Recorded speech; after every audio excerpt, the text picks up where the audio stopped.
রক্ত দিয়ে স্বাধীনতা এনেছি, প্রয়োজনে রক্ত দিয়ে সেই স্বাধীনতা আমরা রক্ষা করবো ইনশাআল্লাহ। স্বাধীন বাংলার মাটিতে দাঁড়িয়ে আমরা বলতে চাই, নারী সংস্কারের নামে আল্লাহর কোরআনকে, ইসলামকে যে কটাক্ষ করা হয়েছে, ধর্মীয় উত্তরাধিকার বিধান, পারিবারিক বিধানকে নারী পুরুষের মধ্যে বৈষম্যের প্রধান কারণ বলে আখ্যায়িত করে বিতর্কিত নারী বিষয়ক কমিশন এদেশের সংখ্যাগরিষ্ঠ মানুষের ধর্মীয় অনুভূতিতে আঘাত প্রদান করেছে। ধর্মীয় অনুভূতিতে আঘাত প্রদান করবার অপরাধে তাদের বিরুদ্ধে আমরা রাষ্ট্রের শাস্তিমূলক ব্যবস্থা দেখতে চাই।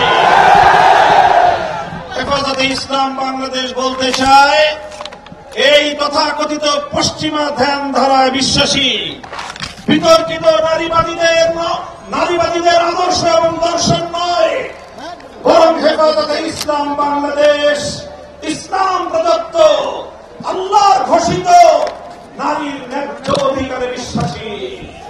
ইনশাআল্লাহ হেফাজতের সংগ্রামী মহাসচিব কর্মসূচি ঘোষণা করবেন। সারা বাংলাদেশ জুড়ে হেফাজতের নেতা কর্মীদেরকে আগামী মাসগুলোতে গোটা বাংলাদেশ জুড়ে নারীর ন্যায্য অধিকার আদায়ের জন্য মাঠে নামতে হবে।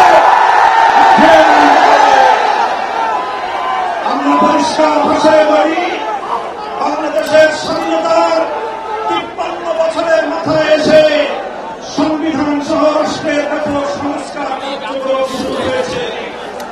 এই সংস্কার কার্যক্রম চলাকালীন সময়ে বহুত্ববাদের মতো এই বিতর্কিত একত্ববাদ বিরোধী এই কনসেপ্ট বাংলার মানুষ গ্রহণ করবে না। সংবিধানে আল্লাহর উপর অবিচল আস্থা এবং বিশ্বাসকে পুনর্বহালের দাবি করেছে।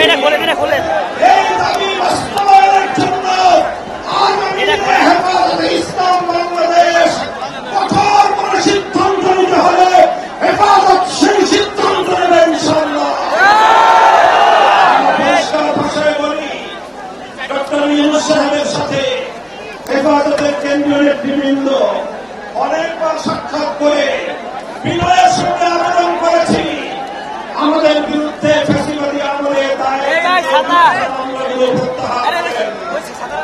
কিন্তু কেন যেন মনে হচ্ছে আমাদের উঠবে না।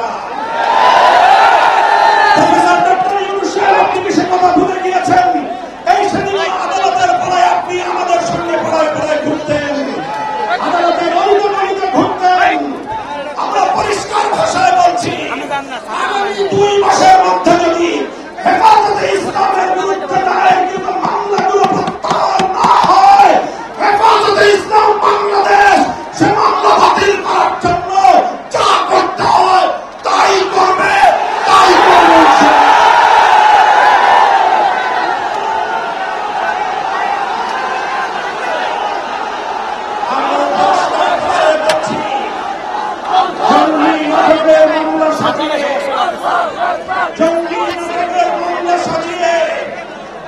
আল্লাহ নবীর প্রকৃত উম্মত, নবীর নবীর উম্মত তাদেরকে কারাগারের 4 দেয়ালে বন্দী করে রাখা হয়েছে।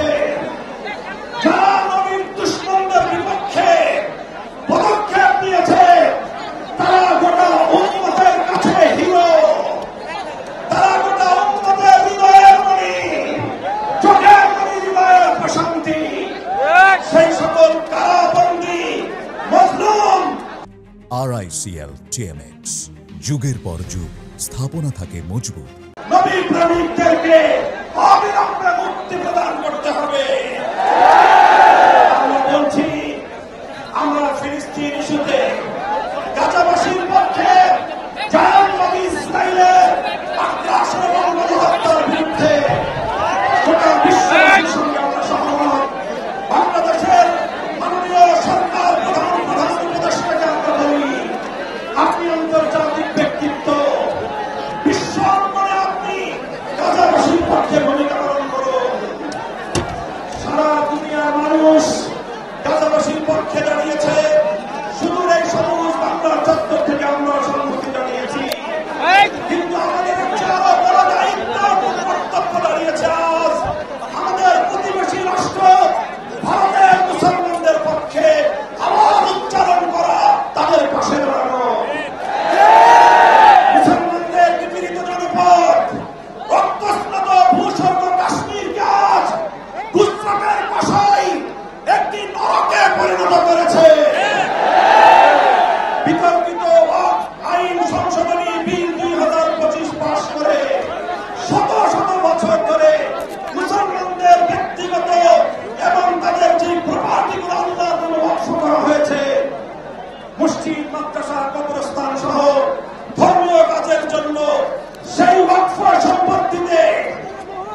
স্বাধীন জনপদে 1 ইঞ্চি মাটি কেড়ে নেওয়ার জন্য যদি এই অপতৎপরতা চালানো হয়, চলমান এই অপতৎপরতা যদি বন্ধ না করা হয়, তবে আমি সারা দেশের দেশপ্রেমিক জনতাকে উদাত্ত আহ্বান জানাবো, যুদ্ধের প্রস্তুতি নাও।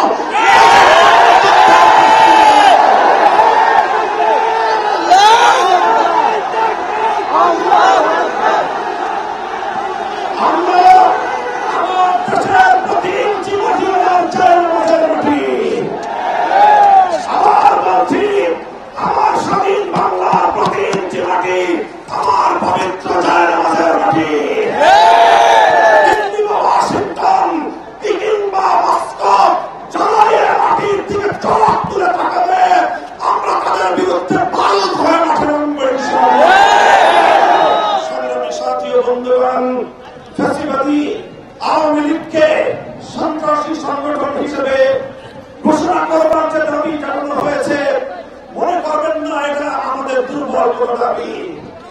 আমরা 2013 সালে ফ্যাসিবাদী আওয়ামী লীগের বুলেটের আঘাতে রক্তাক্ত হয়েছি। 2021 সালে আমাদেরকে হত্যা করেছে, বছরের পর বছর বিনা বিচারে আমাদেরকে কারারুদ্ধ করে রেখেছে। সেই সন্ত্রাসী সংগঠন আওয়ামী লীগকে আবার বাংলাদেশের রাজনীতিতে যদি পুনর্বাসন করবার কোন দুঃস্বপ্ন কেউ দেখেন, তাহলে আমরা পরিষ্কার ভাষায় বলে দেই, তার সঙ্গে আমরা ভিন্ন কোন আচরণ করব না। শেখ হাসিনা গিয়েছে যেই পথে, আওয়ামী লীগের দালালরাও যাবে সেই পথে। কোন রাজনৈতিক দল অথবা সরকারের মধ্যে ঘাপটি মেরে বসে থাকা ফ্যাসিবাদের কোন দোষর যদি বাংলার রাজনীতিতে এই ফ্যাসিবাদী শক্তিকে পুনর্বাসিত করবার প্রয়ত্ন চালায়, তাদের সঙ্গে আমরা লড়াই করবো ইনশাআল্লাহ।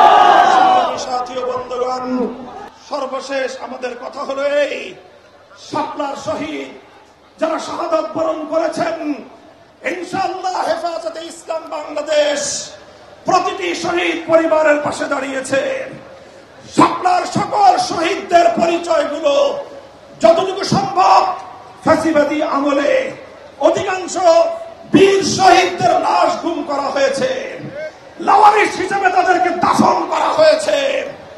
সরকারের তৎকালীন গোয়েন্দা সংস্থার কাছে যদি তার কোনো তথ্য থেকে থাকে, আমি বর্তমান সরকারের কাছে দাবি জানাবো, আমার শাপলা চত্বরের বেওয়ারিশ হিসেবে দাফন হওয়া প্রতিটি লাশ, গুম হওয়া প্রতিটি শহীদের তথ্য উদ্ঘাটন করতে হবে, জাতির কাছে প্রকাশ করতে হবে। এর বাইরে গোটা বাংলাদেশে যতজন বীর শহীদান রয়েছেন, প্রত্যেক শহীদের পরিবারের সঙ্গে যোগাযোগ করে আমাদের সর্বশেষ ভেরিফিকেশন এবং যাচাইয়ের কাজ চলছে। ইনশাআল্লাহ আমরা শাপলার রক্তে রঞ্জিত এই মে মাসের মধ্যে হেফাজতে ইসলামের পক্ষ থেকে আমাদের ভেরিফাইড সেই সকল বীর জাতীয় শহীদদের পরিচয় এবং তাদের গৌরব কথা ইতিহাস জাতির সামনে আমরা তুলে ধরবো ইনশাআল্লাহ। সেই সকল রক্তে রাঙা শাপলার বীর শহীদদের স্মৃতি বিজড়িত ইমানের দুর্দমনীয় কাফেলা, শাপলা চত্বরের শহীদি কাফেলা হেফাজতে ইসলাম বাংলাদেশকে আমি আজ বাংলাদেশের স্বাধীনতার অতন্দ্র প্রহরী হিসেবে ঘোষণা করতে চাই। আমরা বলতে চাই, বাংলাদেশের ইসলাম এবং স্বাধীনতা এক সূত্রে গাঁথা। বাংলাদেশের ইসলাম এবং স্বাধীনতা এক সূত্রে গাঁথা। যারা বাংলাদেশে ইসলামের উপর আঘাত করে তারাই স্বাধীনতার দুশ্মন, তারাই স্বাধীনতার শত্রু। আগামী দিনে দেশ এবং ইসলাম স্বাধীনতার এই শত্রুদেরকে যেখানেই পাওয়া যাবে সেখানেই প্রতিহত করতে হবে, সেখানেই প্রতিহত করতে হবে। যদি এজন্য আমাদেরকে আরো জীবন দিতে হয়, যদি এজন্য আমাদেরকে আরো রক্ত দিতে হয়, আরো ত্যাগ আর কোরবানি স্বীকার করতে হয়, যদি আরো বড় করে নজরানা পেশ করতে হয়, শাহাদাতের রক্ত দেওয়ার জন্য জীবন বিপন্ন করে দেশ এবং ইসলামকে রক্ষা করার জন্য আল্লামা বাবু নগরীর হাতে শপথ গ্রহণ করতে কারা কারা আছো হাত তুলে শপথ করো।